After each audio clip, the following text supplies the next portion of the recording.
Sir నమస్కారం అండి. నమస్తే అండి. ఆ! నమస్తే.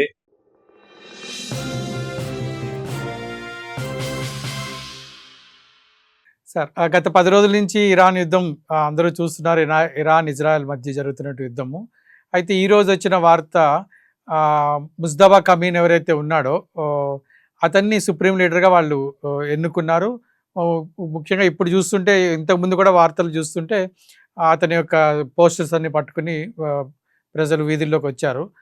అయితే ఇతను వాళ్ళ తండ్రి కన్నా, అలీ ఖమేనీ కన్నా చాలా క్రూరుడని, ఇతను యాక్చువల్‌గా షాడో ఇప్పటివరకు సుప్రీం లీడర్ అని ఇట్లా ఉన్నాయి సార్. ఇప్పుడు ఇది ఇతను అయిన తర్వాత ఎట్లా ఉంటాయి పరిస్థితులు? ఏమన్నా ఇంకా యుద్ధం కొనసాగుద్దా? ఆగుతదా? ఎట్లా ఉంటుంది సార్? అంటే వాళ్ళ ప్రభుత్వం ఏదైతే ఉందో ఆ! ప్రభుత్వం అన్నది వాళ్ళ ఇస్లామిక్ ముల్లాల చేతిలో ఉంటుంది ఎప్పుడు కూడా. సార్. ఈ 88 మంది కలిసి కూర్చొని అయతొల్లాని అపాయింట్ చేస్తారు. సార్. గతంలో ఖొమైనీ ఉన్నప్పుడు ఖొమైనీ చనిపోయిన తర్వాత ఖమనైని అపాయింట్ చేశారు. అవును. ఖమనై చనిపోయిన తర్వాత కూడా ఖమనై కుమారుడు అవ్వాలని రూల్ లేదు. సార్. వాళ్ళ 88 మంది నిర్ణయించుకొని ఇతన్ని పెట్టారు. హ్మ్. ఇజ్రాయెల్ ఏం చెప్పిందంటే మీరు ఎవరిని పెట్టినా వాళ్ళని మేము టార్గెట్ చేస్తాము, చంపుతామని చెప్తున్నారు. హ్మ్. కాబట్టి రేపటి రోజు ముజ్తబా కూడా చనిపోతే గనక ఇంకొకరిని అపాయింట్ చేస్తారు. అంతే. కాబట్టి వ్యక్తి ఇంపార్టెంట్ కాదు అక్కడ. ఆ వ్యవస్థ ఇంపార్టెంట్. సార్. 85 మంది వాళ్ళ దేశంలో ఉన్నటువంటి టాప్ ముల్లాలు ఎవరైతే ఉన్నారో హ్మ్. వాళ్ళు చేస్తారు. కాబట్టి ఆ నిర్ణయం వాళ్ళు చెప్పిన ఆధారంగా నడుస్తూ ఉంటుంది. దానికి భిన్నంగా ఇతనేం ప్రవర్తించలేదు. సార్. సరే ఇతను ఇంకా ఎక్స్‌ట్రీమ్‌గా ఉంటాడా? టెర్రరిస్టా? హ్మ్. ఇవన్నీ కూడా ఎవరికి ఒకరికి టెర్రరిస్ట్ అయితే ఒకరికి మత పెద్ద. హ్మ్. మన దేశంలోనే చూస్తున్నాం మనం. హ్మ్. కాశ్మీర్‌లో కావచ్చు, లక్నోలో కావచ్చు, హైదరాబాద్‌లో ఆ! కావచ్చు.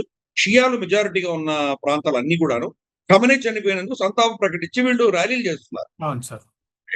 కానీ ఇరానియన్స్ ఇరాన్‌లో కాకుండా విదేశాల్లో ఉన్నటువంటి ఇరానియన్స్ అందరూ సంబరాలు చేసుకుంటున్నారు హ్మ్. చనిపోయినందుకు. కాబట్టి ఇది ఒకరి దృక్పథం ఒకలా ఉంటే ఇంకొకరు దాన్ని ఆపోజిట్‌గా చూడొచ్చు.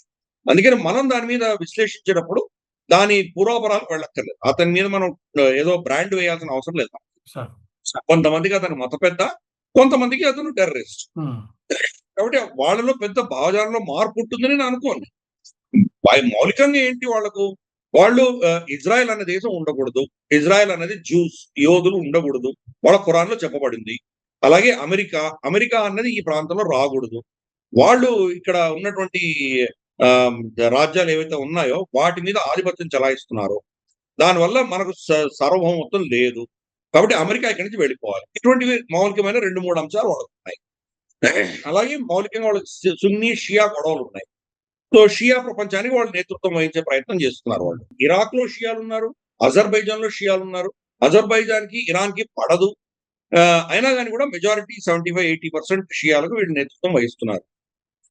చిన్న చిన్న షియా కూటములు ఎక్కడైతే ఉన్నాయో, సౌదీ అరేబియాలో కూడా కొన్ని షియా ఉన్నటువంటి కొన్ని ప్రాంతాలున్నాయి. అలాగే మనకు బహ్రెయిన్ షియా మెజారిటీ. కానీ రాజు ఏమో సున్నీ. హ్మ్. మనకు పాకిస్తాన్‌లో కానీ, మనకు ఆఫ్ఘనిస్తాన్‌లో కానీ, లేదా బంగ్లాదేశ్‌లో కానీ ఇక్కడ కూడా షియాలు బానే ఉన్నారు. ఒక హ్మ్. 15, 20 శాతం దాకా వాళ్ళున్నారు. వీళ్ళందరూ కూడా ఇరాన్‌ని వాళ్ళ నేతగా భావిస్తారు. ఖameneiని గతంలో అతన్ని నేతగా భావించారు. గురువుగా భావించారు. కాబట్టి వాళ్ళ దాంట్లో పెద్ద మార్పు ఉంటుందని నేను అనుకోను. ఇప్పుడు ముజ్తఫాకి వాళ్ళ లాయల్టీస్ అన్ని మారతాయి. ఆ! ఎందుకంటే వాళ్ళ ముల్లాలందరూ కలిసి డిసైడ్ చేశారు కాబట్టి. కాబట్టి పెద్ద మార్పు ఉంటుంది నేను అనుకోను. ఆహ్, యుద్ధం సాగుతుందా? ఆగుతుందా? అన్న విషయానికొస్తే గనక సార్. డొనాల్డ్ ట్రంప్‌ని అడిగితే డొనాల్డ్ ట్రంప్ కూడా తెలీదని నేను అనుకుంటున్నాను. సార్. హ్మ్. అడిగారు యాక్చువల్‌గా డొనాల్డ్ ట్రంప్. హ్మ్. అంటే మనకి ఈరోజు వాళ్ళకి నిన్న ఒక రిపోర్టర్ అడిగారు ఆయన. ఎంతవరకు కొనసాగుతుంది అని అనుకుంటున్నారు మీరు అంటే నేను చెప్పలేను. ఆహ్, మ మ మేము నేను తర్వాత బెంజమిన్ నెతన్యాహు మా ఇద్దరి మధ్యలో మంచి అద్భుతమైన మైత్రి ఉంది. హ్మ్. మేమిద్దరం కలిసి చేస్తాము. ఇది ఎంతవరకు సాగుతుందో చెప్పలేము అని. అంటే దాని అర్థం ఏంటి? ఇది ఎప్పుడు యుద్ధం అవుతుందో నా చేతిలో లేదు. బెంజమిన్ నెతన్యాహు చేతిలో ఉంది అని చెప్తున్నాడు. సార్. యుద్ధం కూడా బెంజమిన్ నెతన్యాహు స్టార్ట్ చేసాడు. కాబట్టి దీన్ని ఎప్పుడు అంతం చేయాలో కూడా బెంజమిన్ నెతన్యాహు చేతిలోనే ఉంది. నా చేతిలో లేదు అన్నట్టు ఆయన ఒప్పుకున్నాడు. హ్మ్. కాబట్టి ఇది ఎంతవరకు సాగుతుంది? రేపు ముస్తఫాని చంపిన తర్వాత ఆగిపోతుందా యుద్ధం? అమ్మనేని చంపిన తర్వాతనే ఆగలేదు. మొదటి హ్మ్. రోజే చంపారు. 9 ఆ! రోజులు సాగిందిది. ఇప్పుడు ముస్తఫాని చంపితే ఆగుతుందా అది? ఆగదు కదా! ఇంకొకరిని పెట్టుకుంటారు వాళ్ళు. సార్. సో, అందుకని ఆహ్, వ్యక్తి ఇంపార్టెంట్ కాదు. ఆ వ్యవస్థ ఇంపార్టెంట్ అన్నది నా విశ్లేషణ. కాబట్టి ఇది కొనసాగుతుంది. వాళ్ళు మళ్ళీ తిరిగి వీళ్ళని కొట్టగలిగిన క్షమత, కెపాసిటీ ఉన్నంత వరకు యుద్ధం సాగుతూనే ఉంటుంది. అమెరికా ఈ రోజు ఆపేస్తానన్నా ఇరాన్ ఎందుకు ఆపుతుంది? ప్రతీకారం తీర్చుకుని తీరుతారు కదా వాళ్ళు. పైపెచ్చు అమెరికాను ఇజ్రాయెల్‌కి ఈరోజు కొట్టడానికి ఏం మిగలలేదు. ఆహ్, కొట్టిన దగ్గర మళ్ళీ కొడుతుంది. ఫర్ ఇన్‌స్టెన్స్ మొదటి రోజు ప్రభుత్వం ఖమెనీ కాంపౌండ్ మీద కొట్టింది మళ్ళీ కొడుతున్నారు. ప్రెసిడెన్షియల్ కాంపౌండ్ మీద మళ్ళీ కొడుతుంది. ఏముంది అక్కడ ఎవరు లేరు కదా! అంటే దీంట్లో 2 విషయాలు. ఒకటి వీళ్ళు ఎక్కడ కొట్టాలో తెలియక మళ్ళీ అక్కడ కొడుతున్నారా? అంటే మేము కొడుతున్నాం చూడు అని బెదిరించడానికి చేస్తున్నారా? లేదు వాళ్ళని మభ్యపెట్టించి తప్పుదారి మళ్లిస్తోందా అక్కడ లోకల్ ఇరానియన్ ప్రభుత్వం? ఎందుకంటే అక్కడ మొసాడ్ ఏజెంట్స్ ఉన్నారు ఇరాన్. వాళ్ళకు బహుశా ఏదో మెసేజ్ వెళ్ళినట్టుంది. ఇక్కడ పేల్చేసినటువంటి బిల్డింగ్ లో ఒక మీటింగ్ జరగబోతోంది. వీళ్ళు మళ్ళీ రాబోతున్నారు అని message ఇచ్చినట్టున్నారు. So Mossad agents Israel చెప్పుకుంటారు. ఇక్కడ మళ్ళీ మీటింగ్ జరగబోతుంది అనేది మళ్ళీ వచ్చి కొట్టారు. దీంతో ఇరాన్ ఒక సైకలాజికల్ గేమ్ ఆడుతోందా? ఇవన్నీ ప్రశ్నలు ఉన్నాయి. అంటే వీళ్ళ అస్త్రాలన్నీ ఖర్చు చేయించేసే దిశగా వాళ్ళని వేస్ట్ చేస్తారు ఇరాన్.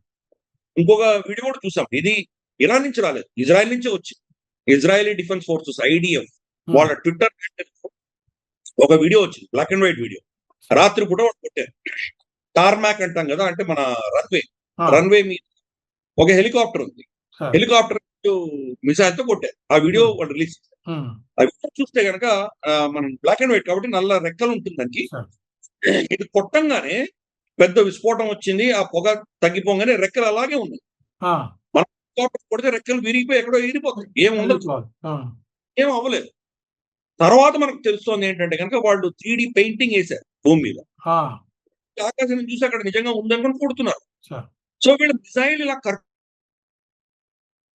సో వాళ్ళకు అఫెన్సివ్ మిసైల్స్ వేస్ట్ అవుతున్నాయి, డిఫెన్సివ్ మిసైల్స్ కూడా వేస్ట్ అవుతున్నాయి.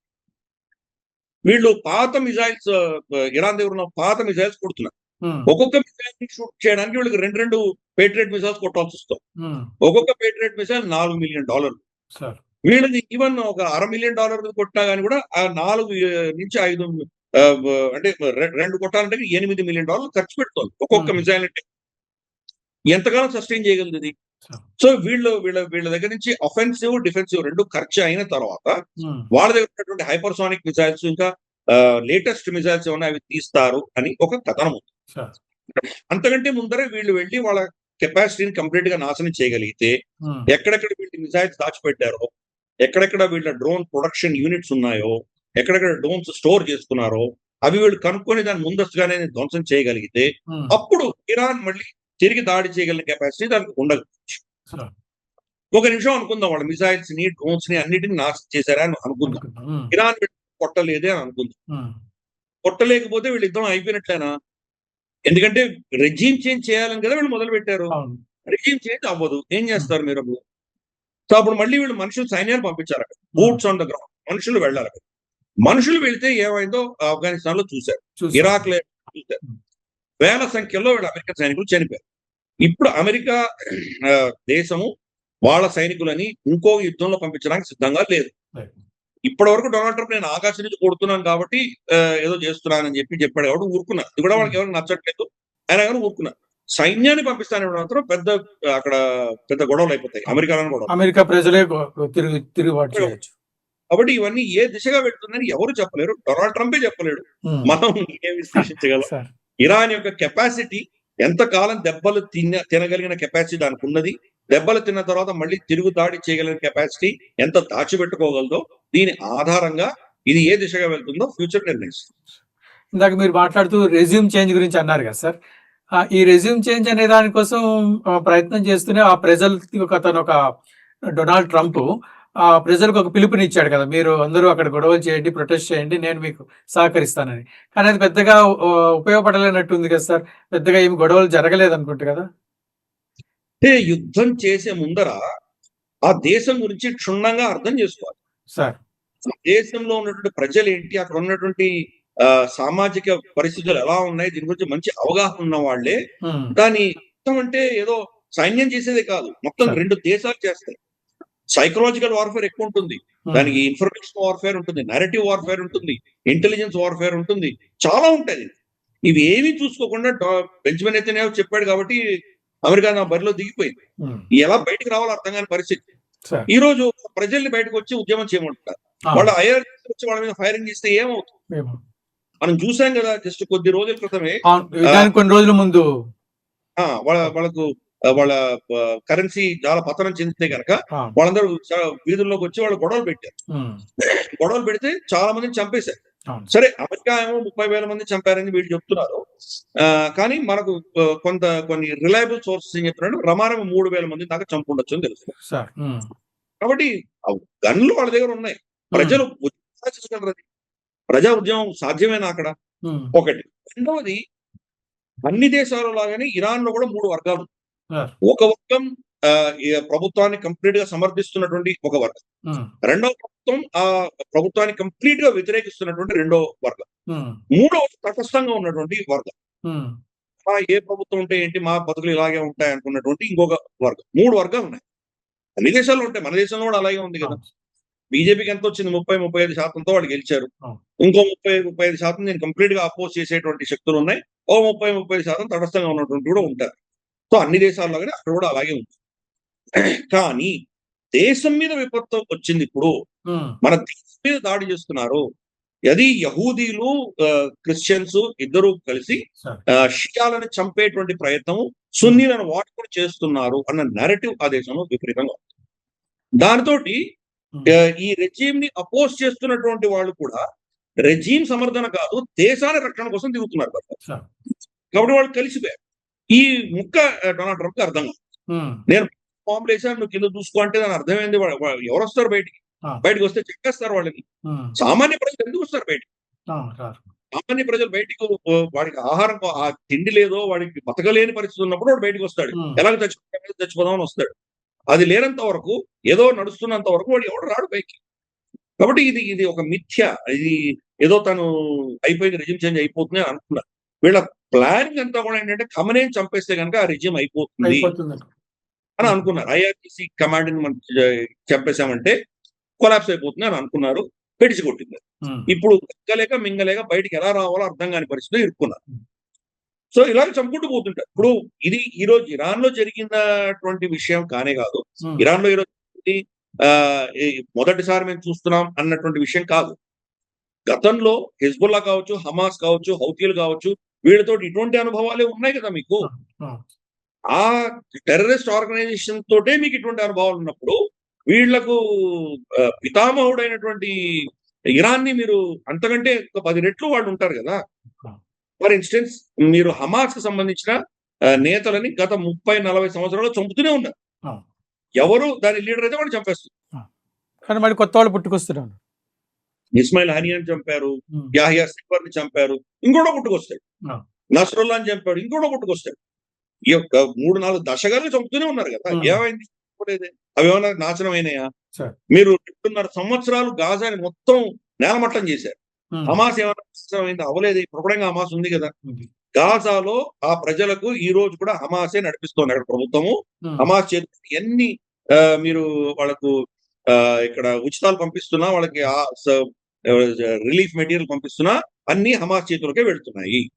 అవును సార్. కాబట్టి హమాస్‌ని ఏం నాశనం చేయగలిగారు మీరు? హ్మ్.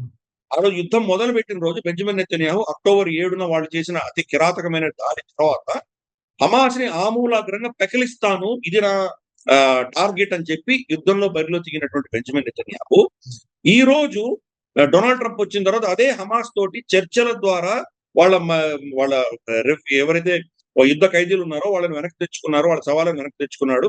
అంటే దాని యుద్ధం ఆపేశారు. అంటే హమాస్ నాశనం అవ్వలేదు. ఆ! బతికిందే రోజు. అలాగే హిజ్బుల్లా. హ్మ్. హమాస్‌కి 10 రెట్లు ఎక్కువ శక్తి ఉన్నటువంటిది హిజ్బుల్లా. హ్మ్. హిజ్బుల్లాని చేయలేకపోయారు.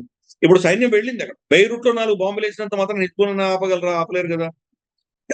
అలాగే ఈ ఈ హమాస్‌కి 10 రెట్లు హిజ్బుల్లా అయితే, హ్మ్. హిజ్బుల్లాకి 100 రెట్లు ఇరాన్. సార్. మరి ఇరాన్‌ని ఎలా ఆపగలరు వీళ్ళు? ఎలా ఓడించగలరు? 2 అనుభవాలు మీకు ఉన్నాయి గదా! ఆల్రెడీ. ఆ! ప్లస్ వాళ్ళు యుద్ధంలో వాళ్ళు ఏం చేస్తున్నారు? సొరంగాలు తవ్వుతున్నారు. సొరంగాలు తవ్వి దాంట్లో దాచిపెట్టుకుంటున్నారు. హ్మ్. అస్త్రశస్త్రాలు దాచిపెట్టుకుంటారు. గాజా నిండా నేల కింద మొత్తం సొరంగాలే ఉన్నాయి. హ్మ్. కాబట్టి మీరు గాజాని ఏదో చేయగలిగారు. గాజా ఇప్పుడు కూడా చాలా సొరంగాలు ఇంకా కనుక్కోలేదు ఇజ్రాయెల్. హ్మ్. ప్లెయిన్స్‌గా ఉన్నటువంటి ప్రాంతం. హెజ్బుల్లా ఉన్నటువంటి లెబనాన్ మొత్తం కొండ ప్రాంతం. హ్మ్. కొండల మీద మీ కొట్టారు. ఏ కొండల్లో ఉన్నటువంటి సొరంగాలు పేల్చగలవు అవి. ఉమ్, న్యూక్లియర్ బాంబులు ఒక 10 న్యూక్లియర్ బాంబులు వేస్తే గానీ ఆ కొండని విరగొట్టలేరు. ఉమ్, కాబట్టి వాళ్ళకు ఎక్కడ దాచిపెట్టుకున్నారో మనకు తెలీదు. మీరు ఎన్ని ఎంట్రన్స్ కొట్టినా ఇంకో ఎంట్రన్స్ నుంచి బయటకొస్తారు. ఆ, అది లెబనాన్‌లో ఎన్ని పర్వతాలున్నాయో దానికి 100 రెట్లు పర్వతాలు ఇరాన్‌లో ఉన్నాయి. ఇరాన్ 75% ఇరాన్ పర్వత ప్రాంతం. ఉమ్, పర్వతాలు దిగంగానే ఇరాక్ వస్తుంది. ఇరాక్ మళ్ళీ ఒక ఎడారి. ఉమ్, ఎడారిలో మీరేంటో యుద్ధం చేశారు, సద్దాం హుసేన్ తీశారు, అది చేశారు. ఇవి పర్వత ప్రాంతం. ఎక్కడెక్కడ ఉన్నది జాగ్రెబ్ మౌంటైన్స్ అంటారు. ఆ ఉమ్, జాగ్రెబ్ ఎక్కడ వాళ్ళు దాచిపెట్టుకున్నారో మీకేం తెలుస్తుంది మీకది? ఉమ్, సంవత్సరాల సంస్కృతి ఉన్నటువంటి దేశం. ఆ కొండలు వాళ్ళకి తెలుసు. మీకేం తెలుసు? ఉమ్, వాళ్ళు ఎక్కడ దాచుకుంటారో మీకు ఎలా తెలుస్తుంది అది? ఎన్ని ధ్వంసం చేయగలరు మీరు? సో ఇవేమి ప్లానింగ్ చేసుకోకుండా, ఏమి తెలియకుండా ప్రజలు ఎలా ప్రవర్తిస్తారో, వాళ్ళ శక్తి ఏంటి, వాళ్ళ వీక్‌నెస్‌లేంటి ఏమీ తెలియకుండా బరిలో దిగినందువల్ల ఈరోజు యుద్ధం ఎలా ఆపాలో తెలీదు, ఎప్పుడు ఆపాలో తెలీదు, ఆపితే దాని పర్యవసానాలు ఏముంటాయో తెలీదు, దీన్ని కొనసాగిస్తే వీళ్ళకెంత నష్టం వస్తుందో తెలియదు. ఏమి తెలియని అయోమయ పరిస్థితిలో ఈరోజు మొత్తం ఉమ్, ఇజ్రాయెల్ మాత్రం హాయిగా ఉంది. అమెరికాని యుద్ధంలో దించేసి ఇది అమెరికా వర్సెస్ ఇరాన్ యుద్ధంగా దాన్ని చిత్రీకరించి పక్క తప్పుకొని వాళ్ళు హిజ్బుల్లా మీద పడ్డారు. పడుతున్నారు. ఉమ్, ఇరాన్ని వాళ్ళ నెత్తిన పడేసి వీళ్ళు వెళ్ళిపోయారు. వాళ్ళ పని అయిపోయింది. ఖమనేని చంపేశారు. వాళ్ళకి కావాల్సింది వాళ్ళకి వచ్చేసింది. ఇక మిగతా మీ తంటాలు మీరు పడండి అని వాళ్ళు వెళ్ళిపోయారు. ఉమ్, ఖర్చంతా అమెరికన్ టాక్స్ పేర్లు కట్టుకుంటున్నారు. అమెరికా ఎకానమీ ఆల్రెడీ చాలా క్లిష్ట పరిస్థితుల్లో ఉంది. అవును. వాళ్ళ నెత్తిన పడేసి వీళ్ళు హ్యాపీగా హిజ్బుల్లా మీద వెళ్ళిపోయారు. వాళ్ళు తప్పించుకున్నారు. ఇదండి